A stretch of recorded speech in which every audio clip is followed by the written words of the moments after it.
అందరూ వినే ఉంటారు. ఇన్‌ఫర్టిలిటీ అనేది ఏంటంటే, ఇప్పుడు రొటీన్ ప్రాబ్లమ్ అయిపోయింది. చాలామంది ఇన్‌ఫర్టైల్ కపుల్ అనేది వస్తూ ఉన్నారు.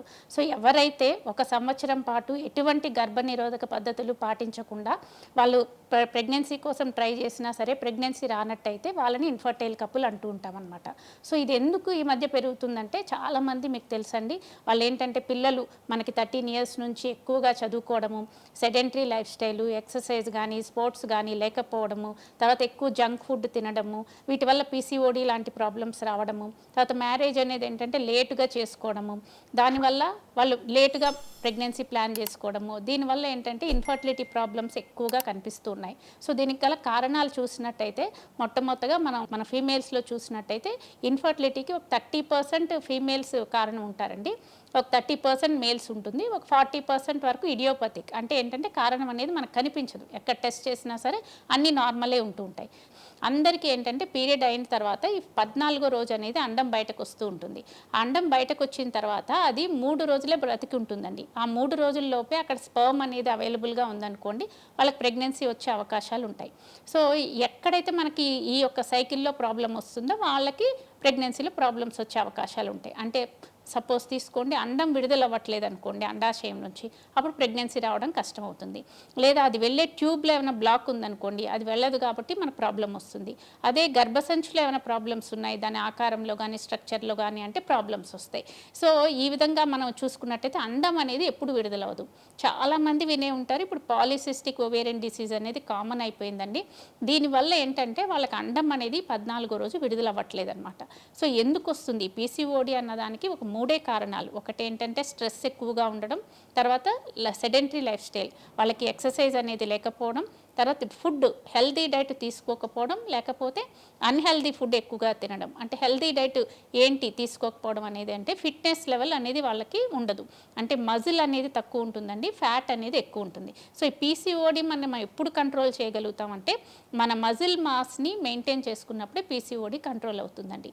దానికి ప్రోటీన్ డైట్ అనేది కంపల్సరీ తీసుకోవాలి. సో, బ్యాలెన్స్డ్ డైట్ ఎంత ప్రోటీన్ ఉండాలి అంటే, ఇప్పుడు అందరికీ తీసుకున్నట్టయితే ఒక MG per KG body weight, ఇప్పుడు 60 కేజీలు ఉన్నారనుకోండి, వాళ్ళకి 60 గ్రాముల ప్రోటీన్ వెళ్ళాలి. కానీ మన ఇండియన్ డైట్లో తీసుకుంటే మీరు ఎంత చూసినా 2000, 3000 క్యాలరీస్ ఫుడ్ తీసుకున్నా ప్రోటీను 40 గ్రాములు కూడా ఉండట్లేదు. దానివల్ల ఏంటంటే మజిల్ అనేది తగ్గిపోయి ఫ్యాట్ ఎక్కువైపోవడం వల్ల ఈ పీసీఓడి అనేది మనకి ఫ్రీక్వెంట్గా కనిపిస్తూ ఉందన్నమాట.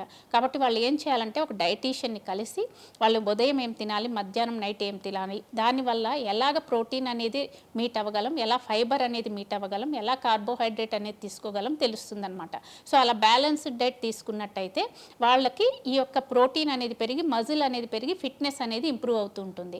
సో, అలాగే పీసీఓడియే కాకుండా అండి ట్యూబ్లో ఏమైనా ప్రాబ్లమ్స్ ఎప్పుడు వస్తాయండి మనకు? ఫెలోపియన్ ట్యూబ్స్లో ప్రాబ్లమ్స్ అంటే ఏమైనా ట్యూబర్కులస్ అబ్డమిన్ ఉన్నా, లేకపోతే పెల్విక్ ఇన్ఫ్లమేటరీ డిసీజెస్ ఉన్నా, ఎండోమెట్రియోసిస్ లాంటి కండిషన్స్ ఉన్నా మనకి ట్యూబ్స్ అనేవి బ్లాక్ అయిపోతూ ఉంటాయి.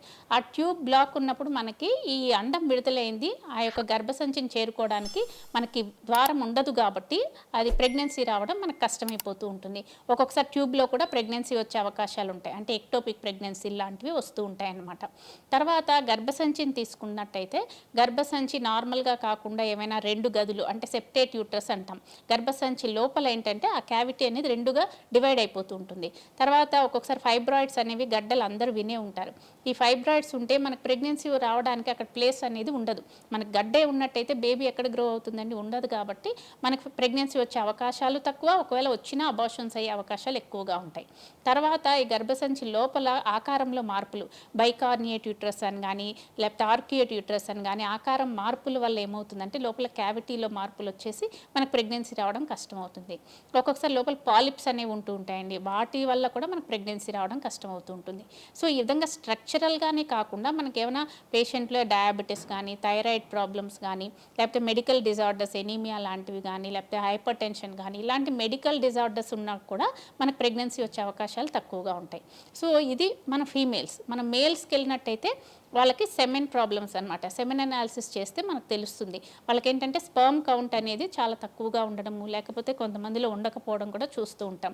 సో, ఇలా ఆలిగోస్పెర్మియా అంటూ ఉంటాం. సో, ఫీమేల్ మేల్స్లో ఈ కారణాలను బట్టి మనకి ఇన్ఫర్టిలిటీ అనేది వస్తూ ఉంటుంది. కాబట్టి మీకు ఎవరికైనా ఇన్ఫర్టైల్ ప్రాబ్లమ్స్ ఉన్నట్టయితే మీరు డాక్టర్ని సంప్రదిస్తే ఎక్కడ ప్రాబ్లం ఉందో చూసి దానికి సరైన ట్రీట్మెంట్ తీసుకోవడము, మీ లైఫ్ స్టైల్ చేంజ్ చేయడము, మందులు ఇవ్వడము, మందుల వల్ల అవ్వకపోతే ఏమైనా ఐవీఎఫ్ లాంటి ప్రొసీజర్స్ కానీ అవసరమైతే లెవెల్ 4లో అనమాట అవి కూడా చేయడం జరుగుతుంది. కాబట్టి ఎవ్వరూ కూడా వీటి గురించి బాధపడకుండా మీ డాక్టర్ గైనకాలజిస్ట్‌ని సంప్రదించండి.